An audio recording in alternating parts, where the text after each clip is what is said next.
presidente Lula fez duras críticas ao presidente dos Estados Unidos, Donald Trump, quando mesmo fez ameaças e intimidações aos países do BRICS nesse domingo, onde aconteceu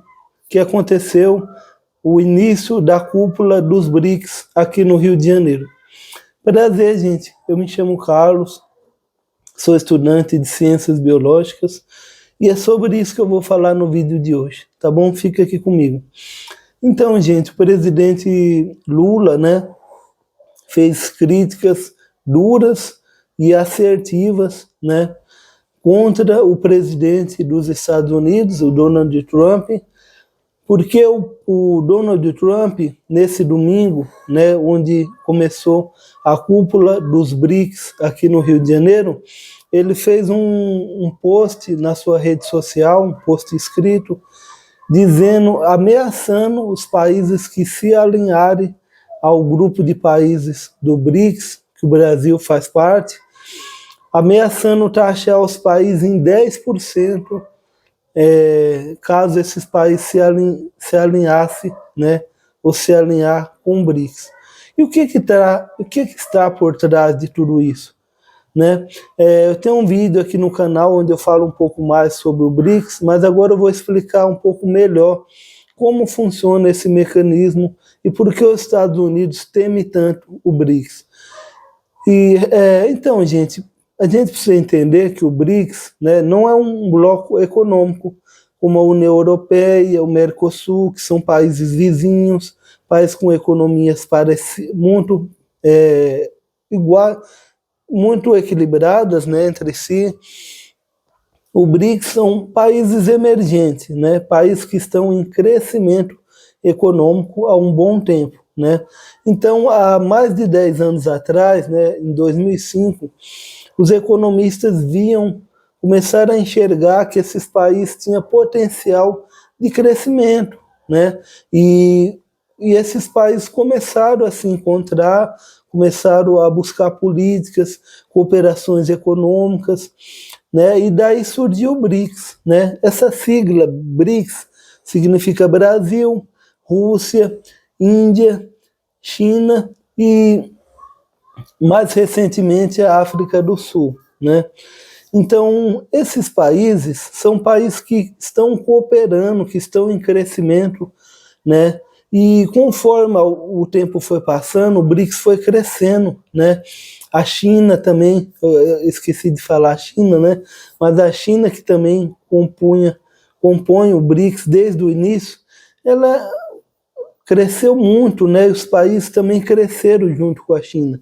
Hoje em dia o BRICS já representa 40% de toda a economia global, né, e já tem mais de 10 países, né, o BRICS tem 11 países, incluindo Emirados Árabes, o Egito, Arábia Saudita, Etiópia, Irã.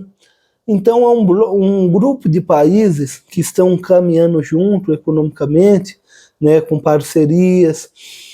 Agora já tem um banco, né, que é o Banco de Desenvolvimento, que está caminhando para criar uma moeda própria, né? Então são países que estão crescendo mais do que o G7 e ameaçando, né, o imperialismo americano, né? Então essa é a maior ameaça, o maior temor, né, dos Estados Unidos e do presidente Donald Trump, porque esses países estão se desenvolvendo e colocando o dólar em xeque. Eu acho que a questão mais importante aqui é a questão do dólar, porque os Estados Unidos, desde 1948, quando o dólar se alastrou ao ouro e depois ele se pareou ao ouro e depois foi desmembrado dessa política, os Estados Unidos domina o mundo, né, através do dólar. As transações internacionais acontecem em dólar. Até no BRICS, né, a maior das transações ainda é em dólar. Só que o BRICS está colocando isso em jogo, né? Você vê hoje a China já domina mais de 50% da África. Esses países estão começando além da moeda própria, estão criando outros mecanismos, avançando nessa rota da seda, que é a China, e colocando realmente os Estados Unidos em xeque, né? O imperialismo americano, que já está em decadência, né? Vamos assim dizer, algo que a gente fica cada vez mais claro agora, né? Com essas políticas do Donald Trump, os riscos, né?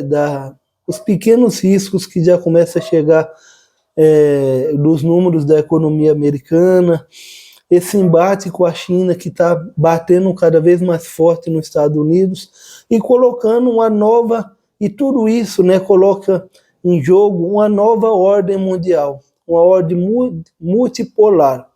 O que é multipolar, Carlos? É onde não há mais esse poder americano e da Europa dominando completamente o mundo. O mundo tem blocos de poder, né? A Europa, a África, o Mercosul. Então, esses países vão se reorganizando para buscar políticas, né? Uma economia que favoreçam mais a eles, né? Então, a gente já vê tanto de coisas ruins que o imperialismo americano trouxe, que o neoliberalismo trouxe para o mundo, né? Então, é de se pensar agora a importância do BRICS e o Brasil e as oportunidades que o Brasil tem diante desse cenário, né? Gente, eu queria pedir para vocês deixar um like nesse vídeo, se vocês gostaram, e se inscrever aqui no meu canal, tá bom? Para continuar me acompanhando, porque eu vou ficando por aqui. Obrigado.